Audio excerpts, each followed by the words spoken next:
Thank you for watching Scary Bear Attacks. If you like this episode, please remember to hit the like button and leave a comment or two, then subscribe and click on the bell to receive notifications of whenever we release new videos. Also, please remember to share them to your social media. Welcome back to Scary Bear Attacks.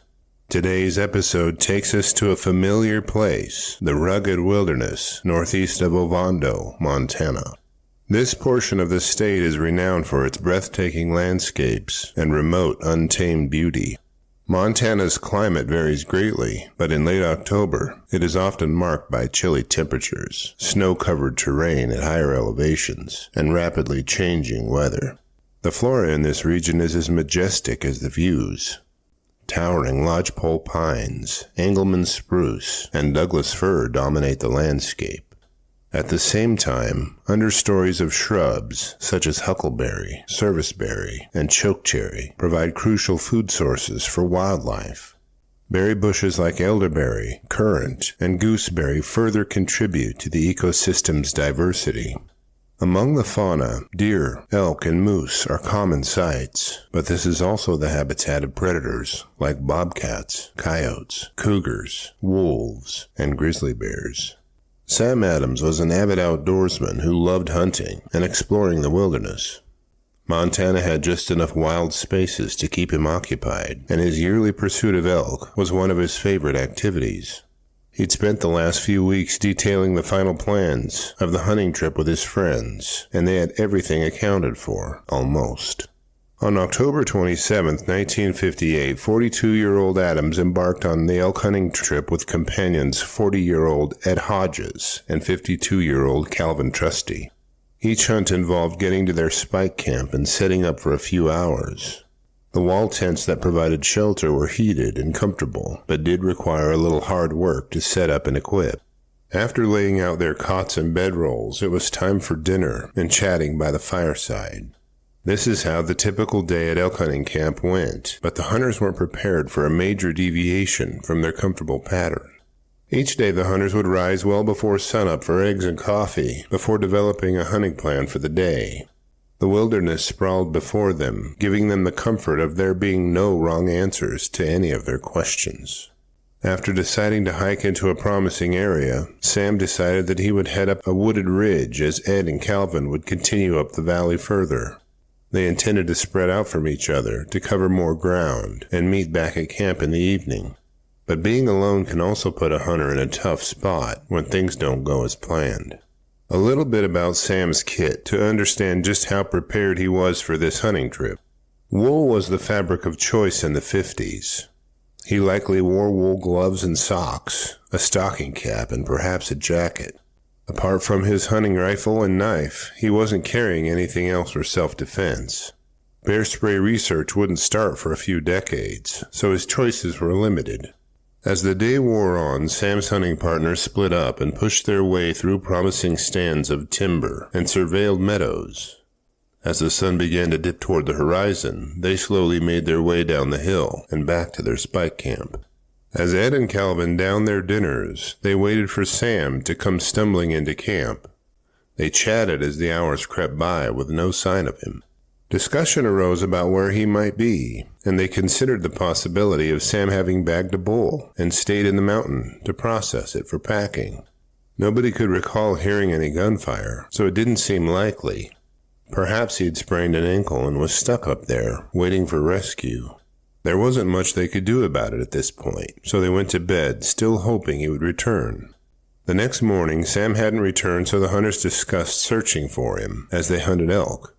They headed up the hill and began spreading out once again to cover ground and look for their friend. They spent the day with growing concern, but also confident that Sam knew what he was doing in the wilderness. The following morning, Sam had officially been missing for 2 days, and the hunters discussed reaching out to authorities to help find him. Considering that they would lose time packing up everything and leaving that they could have spent searching for him, they decided to search once again for him as they hunted. By now they were anticipating that he may have become lost and hoped he'd set up a camp for himself. He could be waiting for them to find him, likely cold and hungry, on the hill somewhere. If they couldn't find any trace of him today, they agreed they would leave to get help to search for him. As the day wore on, the temperatures dipped and snow began to fall. Hunting for elk had taken a back seat to look for Sam, and neither pursuit was going anywhere promising. After retracing their steps and where they left Sam, they decided to return to notify authorities of their missing friend. The better part of another day passed before a moderately sized search party arrived at the hunting camp.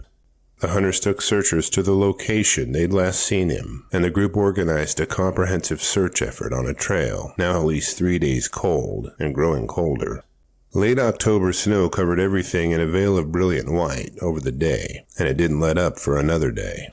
Realizing they were fighting the elements in a losing battle, the search for Sam was called off.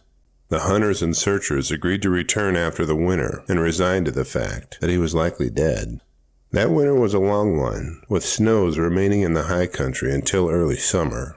By July of 1959, Ed, Calvin, and the search party headed out to the wilderness in hopes of finding a resolution to the mystery that had enveloped their friend. The winter cold would likely preserve any remains they may find and would allow them to bid farewell to their hunting buddy. After a few days searching, one of the search party discovered a chaotic scene in a high mountain meadow. Bits of Sam's clothing, his tattered wallet, and chewed-up boots were found spread over a 50-foot wide circle. In the grizzly's abandoned winter den, the men found portions of his dismembered body buried. His hunting rifle had been broken into 3 parts. They found grizzly bear scat with bits of his bones, hair, and pieces of his clothing embedded inside, having been digested by the grizzly that consumed him. Examining the ambush site, the searchers concluded that Sam had likely walked upon a grizzly, as it protected a cached animal carcass, and he fired at the bear. He used up all but 2 shells he was carrying before the bear mauled him severely. The bear fled at that point, and Sam crawled alongside a log and tried to start a fire to warm himself. He also removed his bootlaces to tie tourniquets over his wounds. Firing his last 2 shots to signal Ed and Calvin brought the grizzly back, where Sam used his rifle as a club, shattering it into 3 pieces. The grizzly finished him off and consumed a portion of his corpse, and buried portions before laying down for hibernation. Sam Adams' tragic fate underscored the dangers of venturing into grizzly bear territory alone. His remains were recovered and later interred in his hometown, a solemn reminder of the wilderness's unforgiving nature. As for the bear, its fate is unclear. No reports indicate that it was tracked or killed following the attack, a common practice today to prevent further human encounters. Based on the evidence, the bear was likely an adult in good health, defending its territory or a food cache. The presence of digested clothing and hair suggested the bear consumed Adams after the attack, likely driven by hunger in a harsh environment. There were no reports indicating the presence of cubs, so cubs were not likely the reason the bear attacked Sam. Speaking of cubs, our Cub Tier membership on Patreon, linked below, will give you ad-free early access to our episodes. And the $3 per month goes a long way in helping me continue to produce educational and entertaining content like this. Grizzly populations in Montana in the 50s were significantly lower than today, with estimates being as low as a few hundred in the entire state.